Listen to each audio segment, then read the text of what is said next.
People related to a psychopath. What is your creepiest story? My nephew is a crazy little person. Once, the entire family was playing hide and seek. He was around 9. He didn't like where I hid, so he flew into a rage. He tried to hurt me. I grabbed his wrist and twisted just enough to subdue him. He screamed like a maniac. I released him. He then ran into another room stating he needed his Nerf gun to shoot me because he shoots people whenever he's mad. I looked at my sister-in-law and said, "Seriously, you're okay with this?" Her response was that his rage was my fault. I had no right to touch him and that I should have just let him hit me since he's only a boy.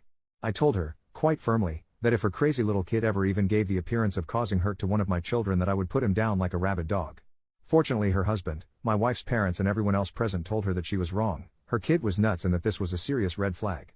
Flash forward 2 years. Kid is still crazy, but that's everyone else's problem because he's still just a boy. I'm staying at their house. Things have mostly settled from that prior incident. I wake up very early every morning. So around 4:30, I find myself awake. I don't want to get up and wake up everyone else, so I just sort of lie there and meditate. At around 5:20, the door opens. Thinking it's my kids, who were young at the time and still came to get us early, I kind of just glance up. Then I notice that it's the nephew and he's holding what appears to be an AR-15. Now, I suffer from PTSD from Iraq, so my fight or flight response is triggered. My heart is pounding and I'm basically in survival mode. I wait, I watch. He creeps past the foot of the bed, walks up to my side and raises this rifle up to point the muzzle at my face. So I figure, this is it. I'm going to pass away. Today it ends. The only goal I have for myself right now is to prevent him from harming my wife and kids. He raises it up and the muzzle is a few inches from my face. I reached up, I grabbed the muzzle and I pushed as hard as I could, sending the butt into the little kid's face. His nose is wounded, he's crying, he's screaming about how he's going to end me, how I'm finished. So now everyone is awake. Lights are flipped on and I see that it's a toy rifle made to look like an AR-15.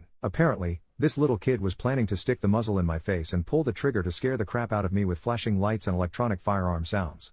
My sister-in-law was really mad. Her chosen narrative is that I'm a mentally unstable lunatic who is a danger to all children. She calls the cops. She insists, despite the protestations of my wife, that she's having me arrested and charged with child mistreatment. Police arrive. Interviews take basically the whole day. I'm a little worried that, getting arrested aside, I might not be able to leave and go home the next day as planned because these cops might not be done with their investigation.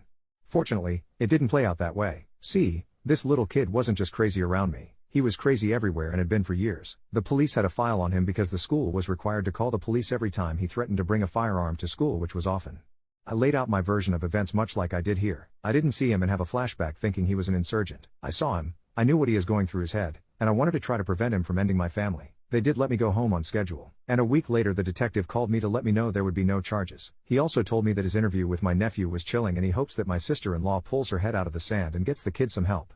I told him she won't ever, and when he's 30 years old and on trial she'll be crying and saying he's just a boy. Hopefully he doesn't hurt anyone, but I know the odds are stacked against that hope.